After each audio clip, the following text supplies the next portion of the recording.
In 2022, Norwegian teammates Christian Blumenfeld and Gustav Iden completely dominated the sport of long course triathlon. The two Norwegian teammates came from a history of short course triathlon, where, to be the best, you have to be unthinkably fast across all three disciplines, the swim, bike, and run. And Christian Blumenfeld is just that.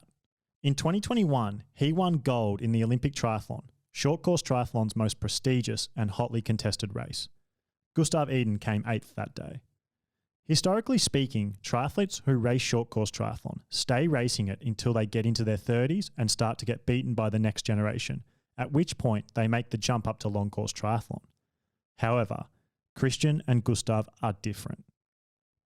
They had been dipping their feet in the long course triathlon world since they were 23 and 20 years old respectively, and basically every time they decided to do a long course race, they would win it or be on the podium, including Gustav Iden winning 2 Ironman 70.3 World Championships in 2019 and 2021. The crazy part about that is they were never really training specifically for it. That's why, in early 2022, in a famous New York Times article, their coach, Olav Alexander Boo, said that when Christian and Gustav switched to focusing on long course triathlon, winning the biggest races for them would be like taking candy from a baby. And this brings us to 2022, the year that Christian Blumenfeld and Gustav Iden decided to commit everything to long course triathlon.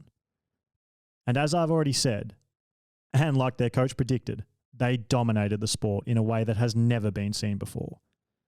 The biggest race in long course triathlon is the Ironman World Championships, and 2022 was a weird year because to make up for not having that race in 2021, Ironman did a World Championships at the start of the year and then another one at the end of the year. Of the two Norwegian triathletes, Christian has always been better at short course racing than Gustav. Gustav almost never beats him. But the interesting thing that has been presenting itself over the last few years of dipping their toes into the long course triathlon world was the roles seemed to be reversed and Gustav was better when things went longer and Christian could almost never beat him. And so, for the first time, both Norwegians were focusing solely on an Ironman World Championship race, the first of the two for the year in St. George, Utah in May. Gustav was the unbackable favourite. However, he got sick the week before the race and didn't start. And sure enough, Christian went on to win that race in completely dominant fashion. The Olympic champion was now the Ironman World Champion, the two biggest titles in triathlon. Fast forward 5 months for the second edition of the Ironman World Championships for the year. This one back at Kona where the World Championships have always been, and both men lined up fit and healthy. And, as was expected back in May, Gustav won this race, racing side by side with Christian almost the entire race until late in the marathon. One thing to talk about, however, is that the long course triathlon world is no longer all about Ironman. There is a new player on the block, the PTO. The PTO are a new company putting on big, televised long course triathlon races, and 2022 was their first year. They had 2 main races, the PTO US Open and the PTO Canadian Open. Both races were over $1 million worth of prize money, and because of that, the races attracted the world's best long course triathletes. For the first time in the history of the sport, there were long course races that athletes wanted to win as badly as they did the Ironman World Championships, for 2 reasons. 1, the money was life-changing, and 2, all of the world's best triathletes were racing them. And the thing about the world's best triathletes, or athletes in general for that matter, is they want to win the biggest races against the best competition so that they can say, I am the best. And if you haven't already realised, Christian and Gustav don't only want to be the best, they want to dominate their competition. They live lifestyles of triathlon monks. They go from training camp to training camp all year long. They live in remote, high-altitude camps like Sierra Nevada in almost complete isolation with one goal in mind: to win. And so we come to the race that I want to talk about, the PTO Canadian Open.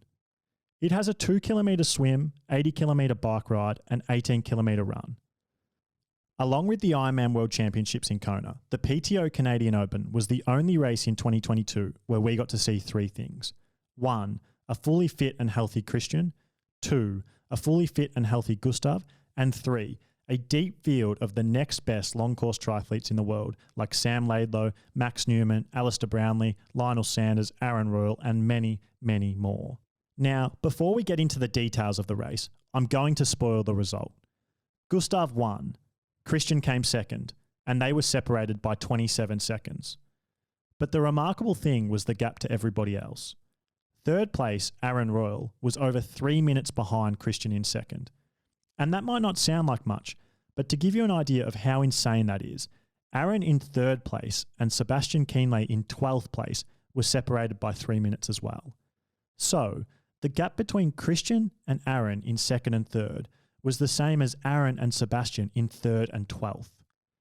This goes to show you just how big the gap between Christian and Gustav and everyone else can be when the Norwegians are at their best. And the PTO Canadian Open was just that, a battle between the Norwegians when they are at their best.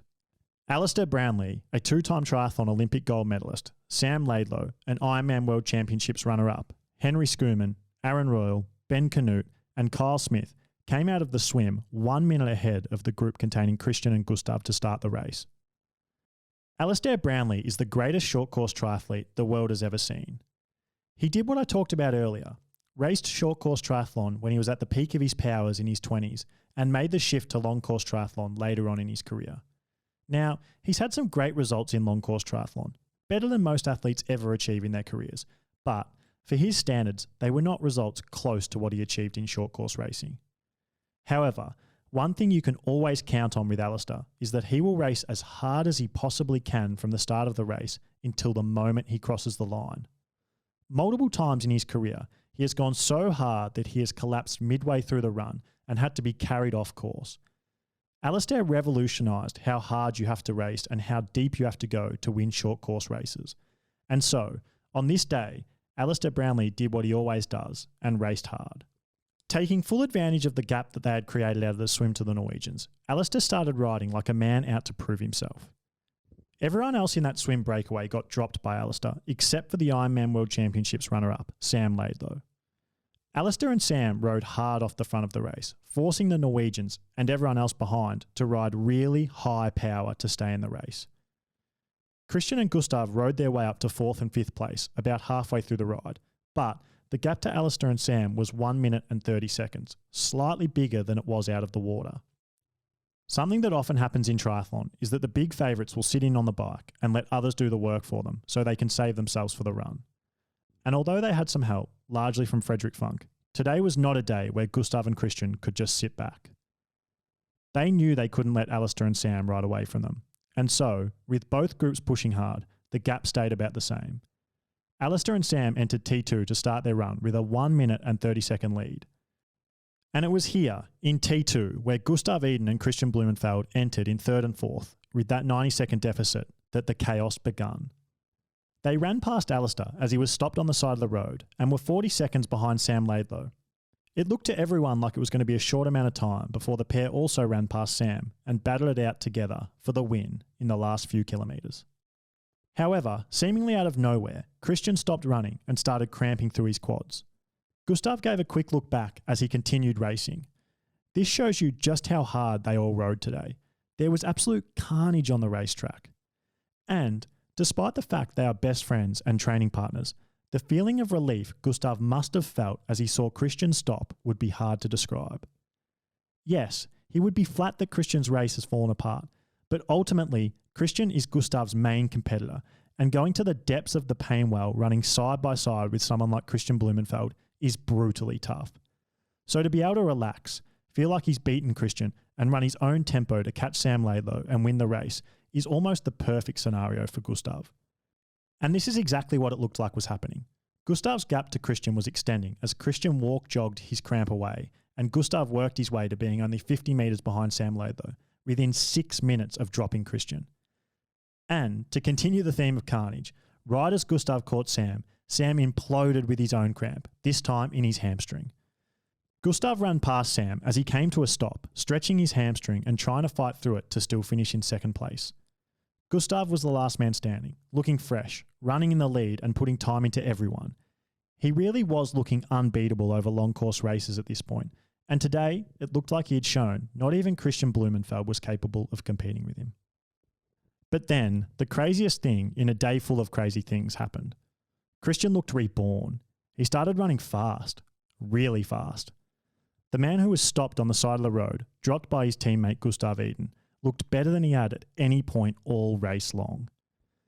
Christian fell back to almost 2 minutes behind Gustav, but then suddenly he was only 1 minute behind him, and then only 45 seconds behind him. And where only 30 minutes ago Gustav looked fresh, robotic, and like it was easy, he suddenly looked like he was battling mental demons and was going as deep inside the hurt locker as he could go to hold Christian off. Like I said, Gustav must have been thinking to himself when he passed Sam Laidlow for the lead that he could now run a tempo that for him felt comfy and win the race relatively pain-free. And having those thoughts and relaxing like that makes it so much harder to then go back to completely destroying yourself in the way Gustav had to when he saw Christian running 10 to 20 seconds per kilometre faster than him and kilometre by kilometre closing the gap to be within striking distance if Gustav let off the gas for even a few hundred metres. Christian looked possessed as he tried to claw back the time, but digging deep like this, Gustav managed to hold off Christian, but only by 30 seconds. This raised so many questions, where only 30 minutes ago it looked like we all had the answers. It looked like Christian was the better short course triathlete, and Gustav was the better long course triathlete. Gustav had proved that in the past at the Ironman 70.3 World Championships, and then again today, when the two of them, both fully fit and healthy, raced side by side until Christian's body gave up. But then, after over a minute of standing, walking, jogging, Christian got going again, and it looked like if the race went for another couple of kilometres, Christian would have ran straight past Gustav, and like Gustav was the one holding on. And this made us all think back to how only a couple of months earlier, when Gustav was sick and couldn't race, that Christian had won the Ironman World Championships by being on another level to everyone else over the back half of the marathon. And so, we all left the PTO Canadian Open knowing Gustav and Christian were the best long course triathletes in the world, with a big gap to the rest.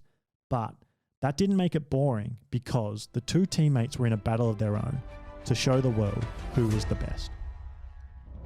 If you liked this video and want more triathlon content, then I have a triathlon podcast called How They Train, where we release 2 episodes every single week. Just search How They Train wherever you get your audio podcasts.